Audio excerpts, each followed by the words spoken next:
Assalamualaikum warahmatullahi wabarakatuh. Perkenalkan, saya Nurila Yusa dengan NIM 22002126 dari Departemen Administrasi Pendidikan dengan dosen pengampu Dr. Hanif Al-Qadri MPD dan Dr. Merika Setiawati MPD. Baiklah, pada kesempatan kali ini saya akan membahas sebuah materi mengenai tugas public relation. Praktek dan juga tugas-tugas dari public relation atau praktisi PR dalam sebuah lembaga atau perusahaan ada beberapa poin yang harus kita bahas. Langsung saja ke poin yang pertama, yaitu siaran pers atau pers release.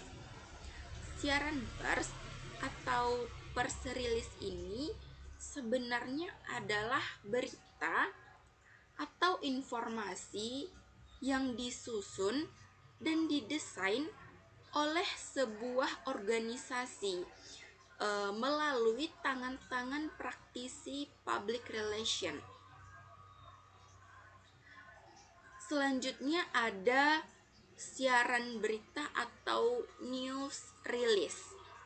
Adalah pesan-pesan atau informasi dari lembaga organisasi yang ditulis oleh mereka yang kita sebut sebagai praktisi kehumasan atau praktisi PR.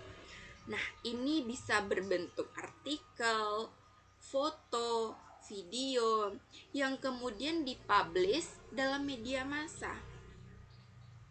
Apalagi di masa sekarang ini tidak hanya media cetak saja, tetapi juga media elektronik. Bagaimana kita memilah dan memilih? Nah, ini yang disampaikan oleh Van de Veen, yaitu sedikit berbeda terhadap bentuknya, yaitu berupa artikel atau sebagainya. Nah, ada sedikit perbedaan antara sebuah berita dan siaran pers, yang mana berita ini lebih ke tujuan, yang mana tujuannya itu adalah untuk menginformasikan satu informasi yang mendidik, membimbing, dan meyakinkan sekaligus membantu perkembangan ekonomi.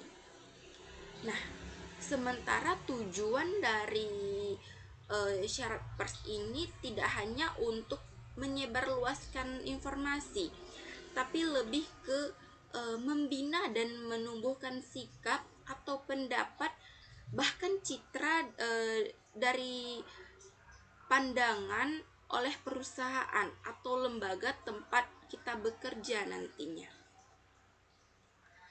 Selanjutnya terdapat beberapa cara bagaimana mengelola siaran pers.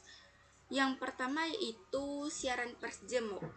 Yang kedua siaran pers itu ditulis ulang oleh media dengan format berita.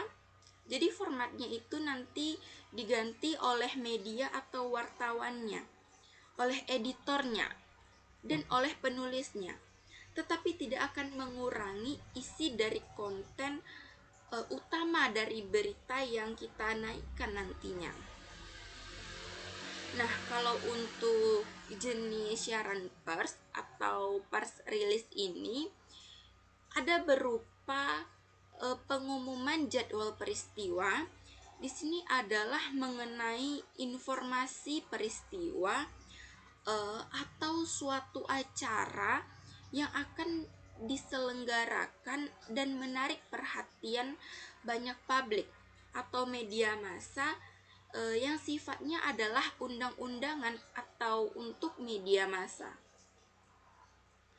Selanjutnya pengumuman untuk media massa atau pengunggahannya, yaitu menyampaikan peristiwa atau acara yang akan terjadi untuk mengajak para media agar turut serta dalam mempersiapkan liputannya. Nah, agar mereka mempersiapkan diri untuk meliput acara atau peristiwa yang akan kita adakan. Dan pengumumannya tidak boleh lebih dari 1 halaman. Selanjutnya, siaran berita yang isinya berupa siaran pidato atau ceramah seseorang dalam acara tertentu atau konferensi. Sehingga ini banyak menjadi pilihan dari lembaga atau perusahaan yang memanfaatkan siaran pers. Nah, perlu diingat bahwa siaran pers ada beberapa hal yang perlu dipertimbangkan, khususnya praktisi humas dan calon praktisi PR. Nah, yang pertama yang perlu dipertimbangkan adalah siapa yang akan tertarik, siapa yang kita kejar, supaya press release ini menarik untuk mereka. Yang kedua yaitu apakah akan memberikan informasi baru atau justru tidak akan. Karena cenderung berbeda jika hanya mengulang satu informasi yang sama atau yang sudah ada. Karena orang ingin berita yang baru. Nah, selanjutnya yang harus dipertimbangkan yaitu apakah akan mempengaruhi kehidupan banyak orang atau masyarakat. Jadi semakin banyak masyarakat yang dipengaruhi oleh siaran pers yang kita buat, maka semakin besar pula pertimbangan itu memberikan dampak. Oke. Selanjutnya di sini ada beberapa hal yang penting yang harus dibahas dalam penulisan siaran pers. Yang pertama ada subjek.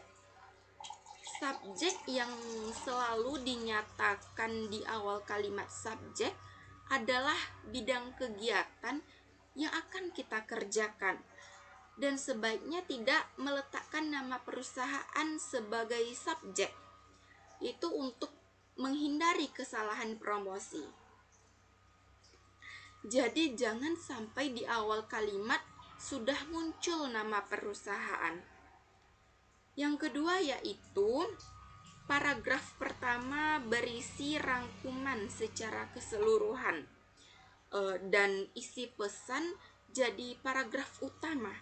Ini sangat akan menentukan ketertarikan masyarakat atau publik untuk membaca berita yang kita rilis. Nah, ini akan menarik untuk mereka dan tidak jadi sangat dibutuhkan oleh paragraf pertama yang tentu saja untuk memudahkan para pembaca, karena masyarakat ketika ingin membaca atau mengetahui rilis dari suatu berita yang kita buat, untuk mengetahui dengan cepat informasi itu tentang apa. Oke. Selanjutnya ada beberapa hal yang harus kita ketahui dalam pembuatan siaran pers. Yang pertama yaitu diperlukan data atau fakta menarik.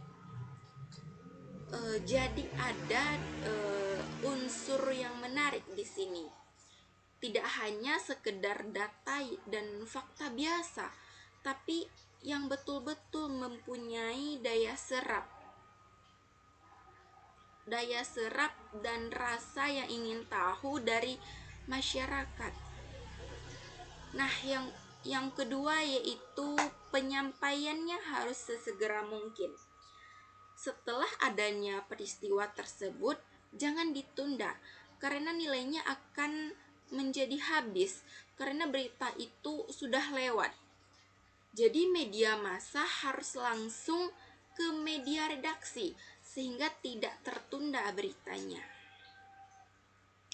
Nah, karena semua mempunyai kreditas masing-masing untuk menyampaikan isu, untuk memperoleh redaksi masyarakat, kemudian pembuatan siaran pers harusnya juga eh, bersosialisasi, adanya proses sosialisasi topik tertentu.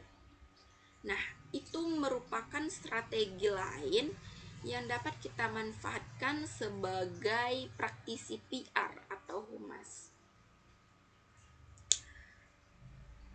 Sekarang kita akan bahas bagaimana konferensi pers. Berbeda dengan press release, apa konferensi pers? Berbeda lagi konteksnya.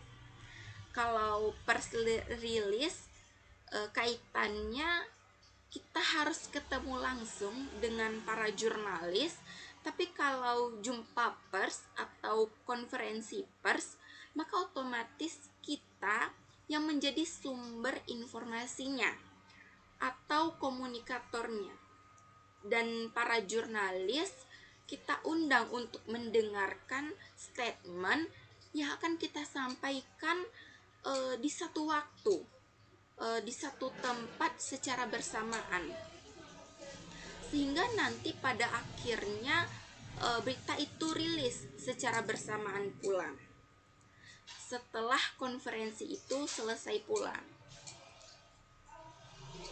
Lalu apa itu kegiatan konferensi pers? Nah, yaitu mengundang wartawan untuk bersama dengan materi penting yang punya nilai berita yang telah disiapkan secara bersama. Nah, apa saja sih tujuan dari konferensi pers? Yang pertama yaitu untuk menyebarluaskan informasi positif publish tentang perusahaan atau lembaga. Yang kedua yaitu untuk menetralisir atau membantah berita-berita yang tidak benar. Jadi itu untuk menetralkan sekaligus membantah kalau memang ada informasi yang tidak benar. Nah, diluruskannya pada saat jumpa pers atau konferensi pers. Yang ketiga yaitu untuk meningkatkan citra. Nah, dengan kita melakukan jumpa pers, berita akan naik di mana-mana dalam satu waktu yang bersamaan, sehingga semua publik atau masyarakat akan mendengarkan berita itu. Mereka akan membaca berita itu. Selanjutnya yang keempat yaitu membina hubungan dengan pers. Mau tidak mau, dengan mengundang banyak pers, mereka bisa paham, hubungan emosional akan terbawa, kedekatan emosional akan terbentuk. Oke. Selanjutnya kita di sini akan membahas bagaimana persiapan konferensi pers dalam prakteknya. Yang pertama yaitu mengirimkan undangan kepada redaksi. Ini minimalnya itu 3 hari. Etikanya itu 3 hari. Tapi dalam prakteknya one day before, 1 hari sebelum konferensi pers. Kenapa perlu 1 hari atau 3 hari? Karena berita itu banyak. Kadang-kadang jurnalis atau jumlah wartawan di satu media itu terbatas, sehingga mereka perlu membagi tugas. Yang kedua yaitu lembaga perlu mencek kembali apakah undangan tersebut telah diterima. Jadi jangan dikirim kemudian selesai. Karena bisa saja ada noise di perjalanan, ada kondisi-kondisi sehingga undangan tidak sampai. Jadi praktisi PR perlu mericek kembali apakah undangan tersebut sudah diterima oleh redaksi, dan tanyakan juga kesediaan jurnalis atau wartawan yang akan hadir. Siapa orangnya, kapan perlu kita bisa mendapatkan nomor kontaknya langsung, sehingga setelah dapat bisa kita hubungi. Selanjutnya itu dengan menyiapkan press release yang erat kaitannya dengan yang akan disampaikan pada konferensi pers. Jadi press release ini yang kemudian akan dibaca, dipahami sebagai produk oleh orang yang dipilih oleh lembaga perusahaan tersebut. Selanjutnya yang keempat yaitu perusahaan bersama dengan praktisi PR perlu menunjuk juru bicara. Yang kelima, menyiapkan tempat yang sesuai dengan jumlah wartawan. Dan yang keenam yaitu persiapkan alat bantu. Nah, ini yang perlu diperhatikan, seperti screen, OHP, dan lain sebagainya. Oke. Ada beberapa hal persiapan konferensi pers yang selama ini mungkin tidak terlalu penting, tapi ini ternyata bisa menjadi penting dalam pelaksanaannya. Yang pertama yaitu persiapan makanan penunjang. Yang kedua yaitu siapkan media kit atau gimmick. Yang ketiga yaitu dengan membuat daftar hadir atau daftar tamu khusus bagi wartawan. Yang keempat, persiapkan durasi konferensi pers. Yang kelima, ketika terdapat pertanyaan, artinya akan besar kemungkinan setelah toko sebagai perwakilan perusahaan tadi menyampaikan rilis berita yang kita buat. Nah, dan yang terakhir yang harus kita pahami yaitu mengenai presentasi. Karena yang dituntut dari sumber berita ini yang kita pilih dari lembaga atau perusahaan adalah orang-orang yang memiliki wawasan itu. Intinya terkait dengan kemampuan komunikasi. Ada beberapa hal penting yang harus kita perhatikan, khususnya bagi kita sebagai calon praktisi PR.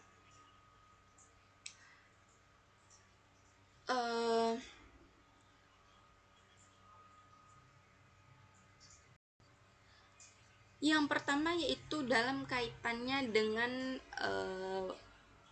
dengan mempresentasikan informasi. Materi-materi konferensi harus disiapkan dengan baik. Jadi tidak sekedarnya saja. Yang kedua, bagaimana pola menjawab dari pertanyaan-pertanyaan yang diajukan oleh wartawan. Yang ketiga, berikan press release kepada audiens. Dan yang terakhir yaitu urusan personal.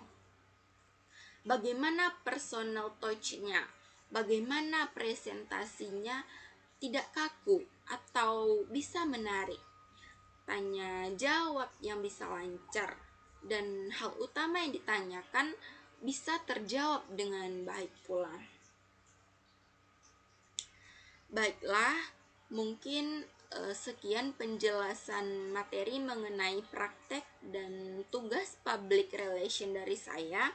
Saya sudahi dengan wassalamualaikum warahmatullahi wabarakatuh.